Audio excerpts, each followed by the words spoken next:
You're listening to the Today's Wills and Probate podcast, one of the leading sources of information for the wills and probate sector. Don't forget to subscribe and sign up to our free newsletter at todayswillsandprobate.co.uk and follow us on LinkedIn and Twitter. Hello, welcome along to the latest Today's Wills and Probate podcast. Today I have Dean Morgan, Managing Director of Grey Matters Consultancy, Cardiff, and the topic of conversation is a bit about the services that Grey Matters provide, particularly to the elderly and to the vulnerable, and also some learnings for practitioners, particularly around attendance allowance. Dean wrote an excellent article in Today's Wills and Probate just recently detailing what the opportunities are for the elderly around attendance allowance. So it's great to have you on the podcast, Dean. Thanks very much indeed for joining. Yeah, thanks for inviting me along. Very short introduction to you. I don't suppose many of our listeners will have heard much about Grey Matters Consultancy. So perhaps in the first instance, tell us about yourself and your role in the business, and then we'll explore what Grey Matters Consultancy actually does. That'd be great. Thank you. Yeah, sure. So I'm Dean. I essentially began a career in social care, just kind of accidentally, really, and I found a love for helping people and didn't really look back. And now, amongst other things, I run a service that provides advice primarily for those of state pension age and over.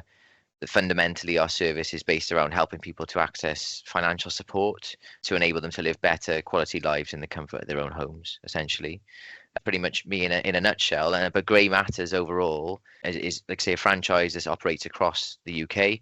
It's been going for over a decade now. It was founded by a lady called Caroline Romero, and she remains, the founder and the CEO.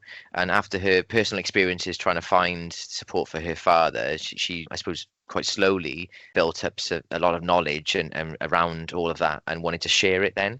And so Grey Matters was born, and it became a franchise from there. And we now have 12 or so local offices across the UK. It's something that continues to grow, and I'm just one part of the bigger thing. So tell us what that entails then. You say it's about helping people of state pension age. This is accessing funds that what they're entitled to.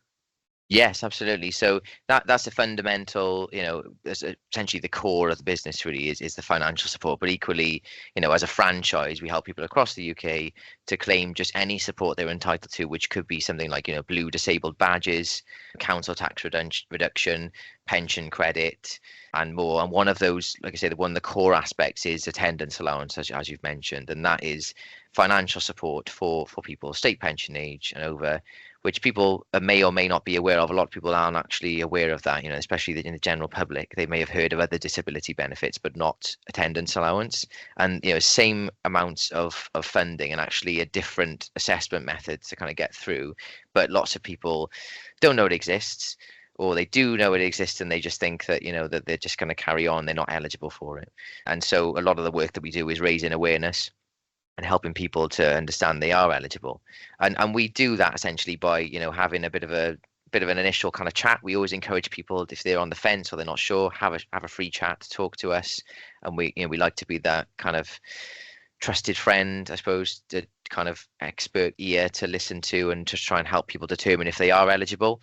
From there, then if people want to pursue it further, we would go and ideally visit people in their own home, have a chat with them in their own familiar environment, and just help them assess their day-to-day struggles. And we take that information, we translate it into a government form, and in a way that really gets results. And unfortunately, I think the only statistic we have on this is from 2021 from unbiased.com, I believe, that the failure rate is close to 60% for attendance allowance claims. With our help as a franchise overall, I think we're at 99.5% success, and our franchise in Cardiff specifically is 100% success. So it's a sad reality that our service needs to exist, but it does, and it ultimately helps people to get that support that they didn't even know they needed or it was available to them in the first place. We've talked all this time, we haven't actually dived into what attendance allowance is and what it does. Dean, can you give us an overview of that? Yes. So attendance allowance is a state benefit that essentially is there to help people to live comfortably and independently in their own home. So it's given to people who can demonstrate a need for support. So quite often people, when they do find out about it, they might have the misconception that, oh, well, I don't have carers coming in, or I live on my own, therefore I'm not entitled to this money, or I don't want to have people coming into my own home. So if I sign up for that, that's what's going to happen. So there's lots of barriers, lots of misconceptions in this place. But actually, the reality is it's money that's there to help people improve their quality of life. It gives people opportunity. It gives people the power of choice, essentially. So you have this money, which is over £5,000 a year at the higher rate, and people can use that to spend on care. They can spend it on people to help people fund their care. You could spend it on a stair lift. You could spend it on some, I don't know, taxis to get here and there, because perhaps there's a mental well-being element that's been impacted by physical health as well. So quality of life looks different to everyone. This money isn't audited. So it's how important things are, to you in your daily life, and those things, those physical impairments can strip those things away. You can be taken away from those regular family visits, or you're physically unable to get upstairs to your bedroom for months on end, perhaps. So this money just improves people's lives dramatically. But there are, as you've said, some misconceptions about attendance allowance that you wanted to clarify, Dean. It's really important. People either don't know about attendance allowance, or they do, and when they do, they think that they wouldn't get it because they're not in a wheelchair, or they don't have someone coming in to look after them, perhaps. Essentially, as if someone's getting up in the middle of the night to go to the toilet, perhaps twice, if not more, maybe they have arthritis, even if it's mild, they could be stiff in the night. They could trip or fall because they're shuffling when they're walking. All of these little things. If you think of like a driving test, you get all these little minor fails, and it all adds up to a major. The same could be said of human beings. As you get older, all these little things. You might have a heart condition which is well managed. You might have type 2 diabetes, which is well managed. But if you then go from having, living together with a spouse who then unfortunately passes away, and you're so used to having someone just around, not necessarily helping you, they're not helping you to get in the shower, they're not helping you to go to the toilet, but they're around, suddenly that's stripped away. And the fact that you've got arthritis and you become breathless, maybe just putting a top on, and then you're getting up in the night and you're going to the toilet, and you're suddenly very aware that it's dark and you're worried about tripping at any point. All of that all adds up, and just those little minor things could make someone eligible. And I think that's the thing that's overlooked. And certainly if people aren't living and breathing attendance allowance as I am, it's very easy to just kind of dismiss it. So I think what's important for me is trying to raise awareness and kind of educate people on how likely it is that someone could be eligible. Because 9 times out of 10, if someone has an inkling and they phone me up and say, I don't think I'm eligible, but they usually are eligible for the higher rate, because there's something that's prompted to make the call, right? And that usually is enough. But people won't know that unless they talk about it, or unless they at least have the conversation with someone. And if someone's at a point in life where they're having to talk about their will, I think that's it's a good time to talk about these things as well. Your passion for this comes across in spades, Dean, and it's very clear that helping your clients clearly motivates you. What are the other services of Grey Matters that are of benefit to the elderly?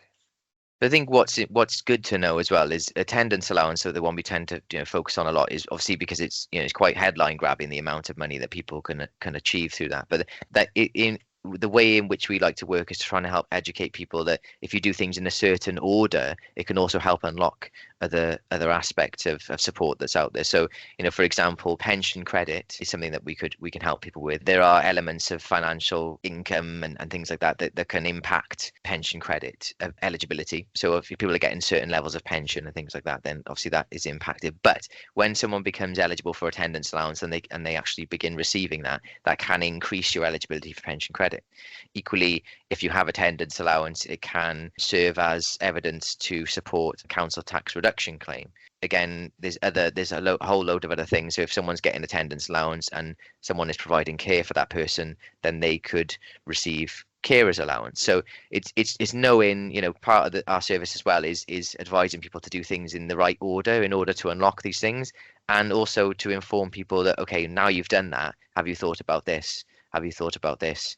Because that you get a letter from attendance allowance saying, great, you've won the award, but there's not a little leaflet in there saying, now you should look at this, now you should apply for this, because ultimately it's more money, right? I guess, so it's important that we look at things holistically, and that's what we try to do. Like I said right at the beginning, we aim to be that kind of trusted friend, that the bit of an expert eye across all of everything altogether. So how do we, rather than just coming in and solving the problem and walking off, we aim to just build that level of trust, and that strong working relationship with people, that people can kind of keep coming back to us. And I think that's why it really works when we kind of build those local relationships with people like, like will writers and solicitors, because we're in people's homes, right? We're talking about sensitive information. We're talking about things that, I've had people break down and in tears because they're then having to face the reality of, their vulnerabilities. And as humans, we just get on with it. I mean, most of us, and we just trying to,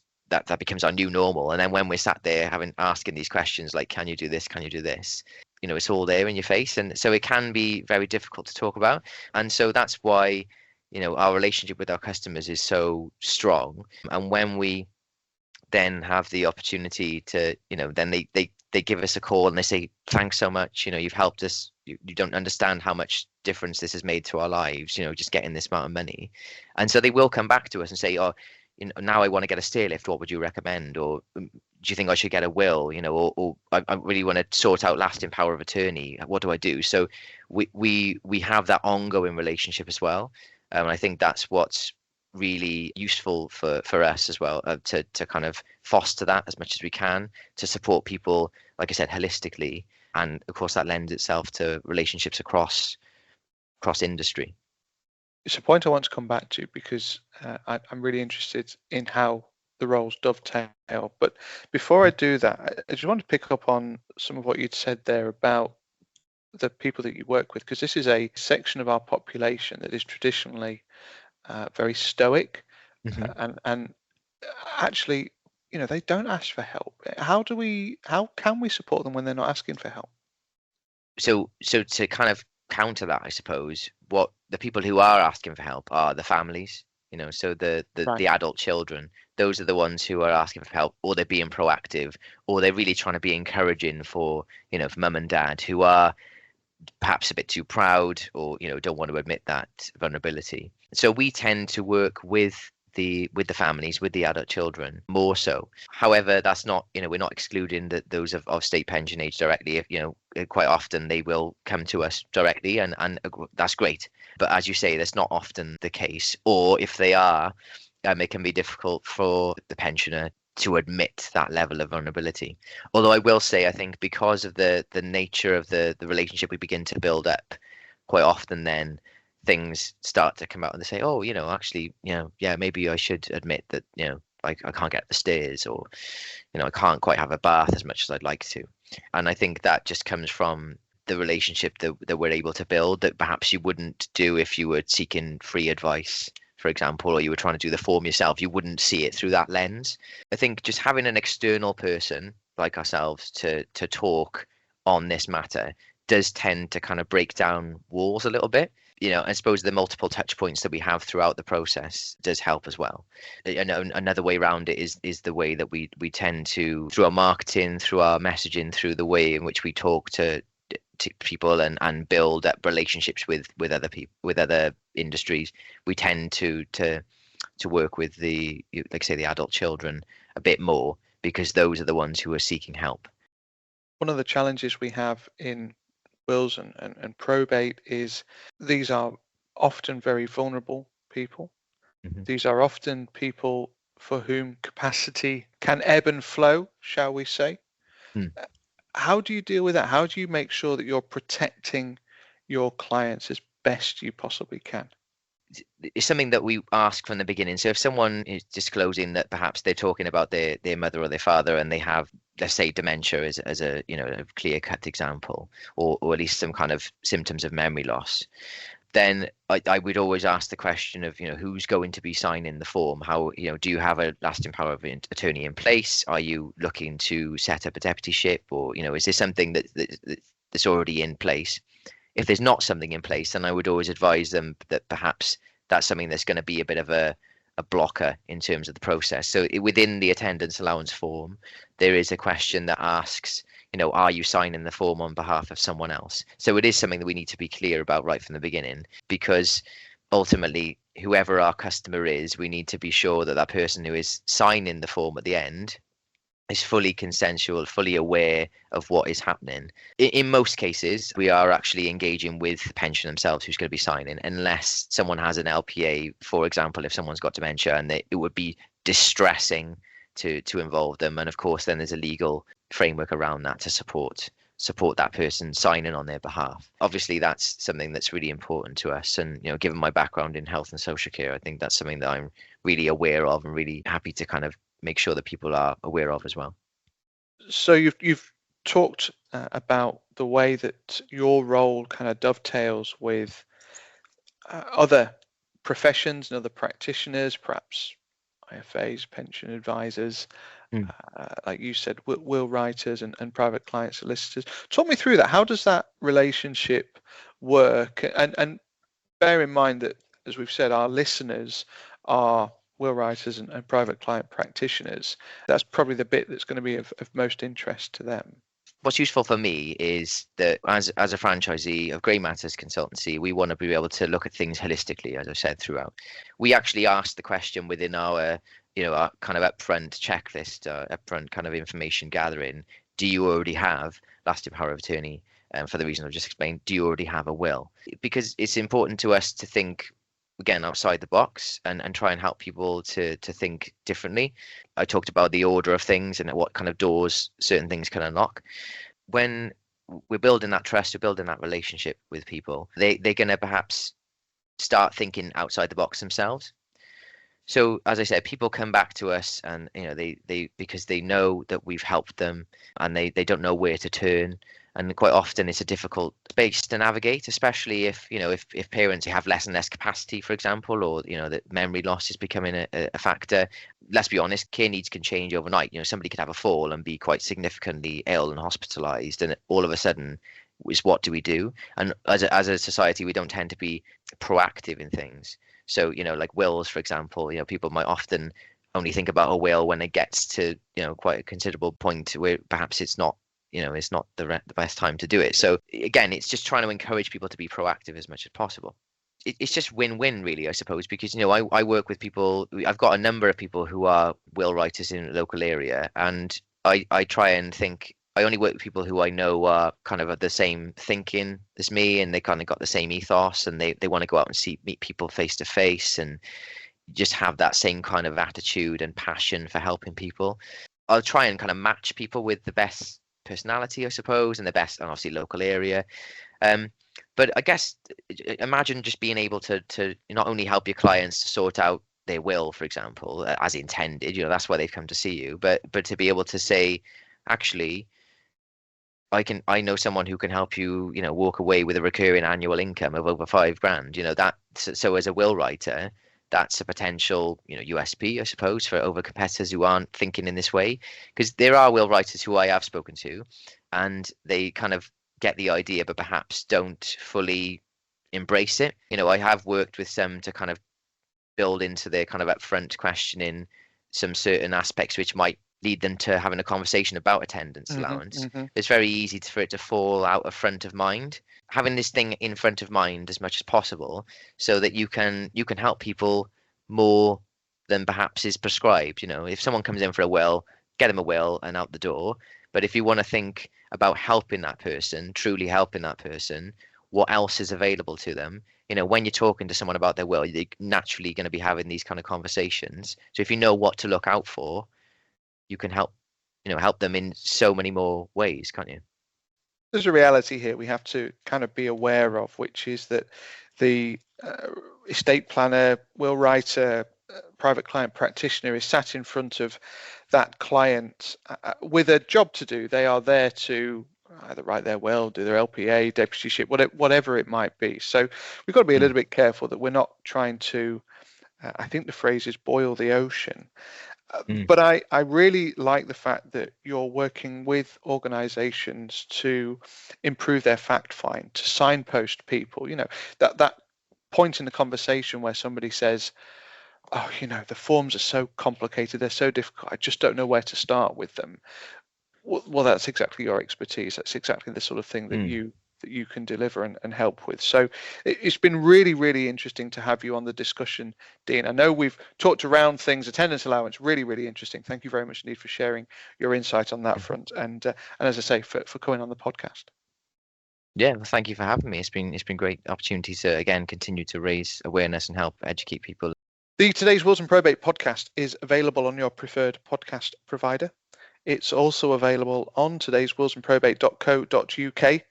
My thanks to Dean. Thank you as ever for listening, and we'll see you again soon. You're listening to the Today's Wills and Probate podcast, one of the leading sources of information for the wills and probate sector. Don't forget to subscribe and sign up to our free newsletter at todayswillsandprobate.co.uk and follow us on LinkedIn and Twitter.